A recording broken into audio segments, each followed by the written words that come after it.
Filming officially began for their movie Ballad of the Capital. Yet shortly after production started, Representative An, Hana's mother, suddenly stormed onto the set and demanded that Hana quit the project. Subin stepped forward to stop her, whispering that word of the incident would do her no good if it spread. Hearing this, Representative An instantly changed her demeanor, pretending she had come to surprise the crew. Privately, however, she remained furious and insisted on halting the filming. Subin reminded her that she had no right to make such a demand. Unrelenting, Representative An claimed that as the funder, she held the power to decide the crew's fate. She threatened to replace Hana or completely withdraw investment from the film. Unexpectedly, to protect Hana, Xiaojian volunteered to drop out of the cast if it meant Hana could stay. Representative An accepted his deal and warned Hana that all of this was the consequence of her rebellion. With Xiaojian stepping down, Representative Su quickly began searching for a new male lead and urged Subin to make a decision as soon as possible, for the production budget was draining by the day. Still, Subin believed Representative An would never truly let Xiaojian leave. He saw through her bluff. She was merely using Xiaojian to pressure Hana. Just as Subin predicted, Representative An took no action against Xiaojian.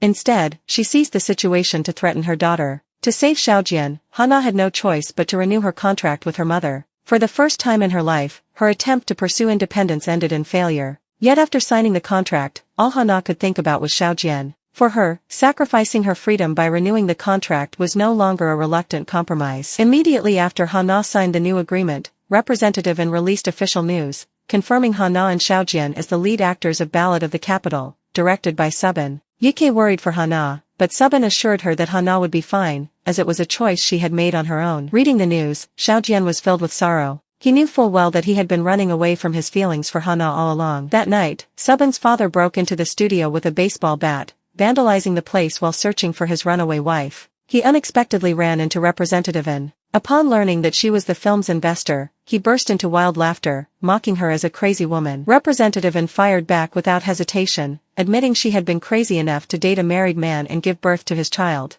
It was then revealed that Subin was Representative An's illegitimate son, born from her father's affair. Right at that moment, Subin and Yike returned. Subin's father slapped Subin across the face and demanded to know where his wife was. When Subin refused to answer, his father spewed hurtful words, accusing him of siding with the mother who had abandoned him. Representative An tried to deny her maternal bond with Subin, but Subin's father continued to rant insolently, even sneering at Yike and her past car accident trauma. In the face of their cruelty, Yike firmly stood up for Subin. She condemned Representative An and Subin's father for being equally cold-hearted, devoid of any familial affection. Subin's father questioned why Subin had cast Hana as the female lead when she was on the verge of leaving him. Subin knew he and Hana were half-siblings sharing the same mother, but he explained that his casting decision was purely professional, with no personal motives involved. Hearing this, Representative An warned Subin to keep personal feelings out of the filming process. After his father and Representative An left one after another, Subin shut himself alone in a room. Fearing for him, Yike walked in moments later and held him tightly. At this moment, she could fully understand the deep wounds hidden in Subin's heart. Subin finally told Yike about his painful childhood. For a period when he was young, his adoptive mother had taken him to live with his uncle's family. There, he overheard his uncle and aunt gossiping privately, saying that he looked more and more like Representative An as he grew up,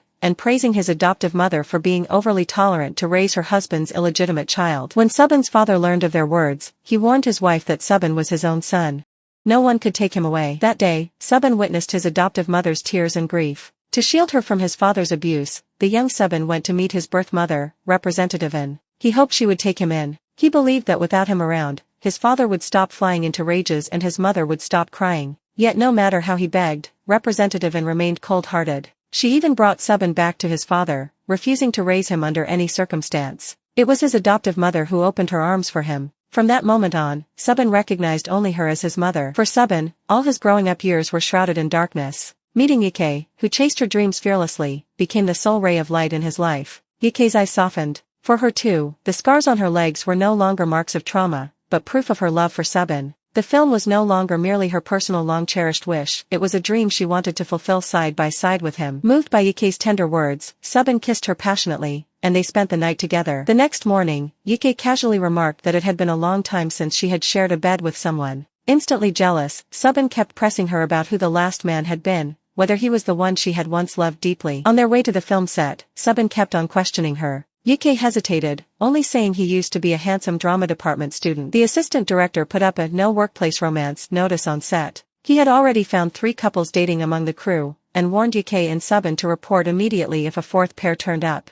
Subin nodded obediently, only to sneakily tear the sticker off the moment he turned around. Hana was in excellent form that day. Even though she had renewed her contract with her mother, she knew she was no longer the obedient girl she used to be. Subin pulled Xiaojian aside and secretly asked about Yuki's ex-boyfriend. To his surprise, Xiaojian counted on his fingers and revealed Yuki had had more than one ex-partner, one of whom was a very famous actor. While filming, Xiaojian's gaze kept drifting toward Hana. She captivated him, both as herself and as the character in the script. Meanwhile, Representative Su was appearing on a dating reality show. Per the show's rules, contestants had to pick their preferred female participant and head to her room. That night, however, Representative Su received a message from Silang. Instead of visiting any contestant's room, he went to meet Silang and slept with him again. Afterwards, knowing he had broken their prior agreement, Representative Su prepared to quit the show as promised. Silang forbade him from doing so, ordering him to keep playing his part on camera. Their third and fourth encounters would have to wait until the show wrapped up. Back on set, Yuki and Subin got news that the popular actor Takashi Kaneshiro had agreed to take on a role in their movie. At hearing the name, Yuki panicked. During the group dinner, she kept kicking Xiaojian under the table, warning him not to blab. After dinner, the assistant director intended to catch crew members sneaking out for late-night walks. Yuki texted Subin privately, planning to go to his room later. Too impatient to wait, Subin left the drunk Xiaojian inside the elevator and pulled Yuki straight into his room, where they made love once more. In the next room, the intoxicated Xiaojian tried to unlock a door with his transit card. Hana came over and opened it for him. Overcome by drunken impulse, Xiaojian embraced her from behind and finally confessed his true feelings. He was genuinely in love with her. Hana pulled free from his hold. If loving her was a punishment for him, then he would have to keep enduring it. The following day on set, a falling signboard nearly hit Yuki. Before Subin could react, a handsome man stepped in to protect her. Subin remained unaware that his romantic rival had arrived.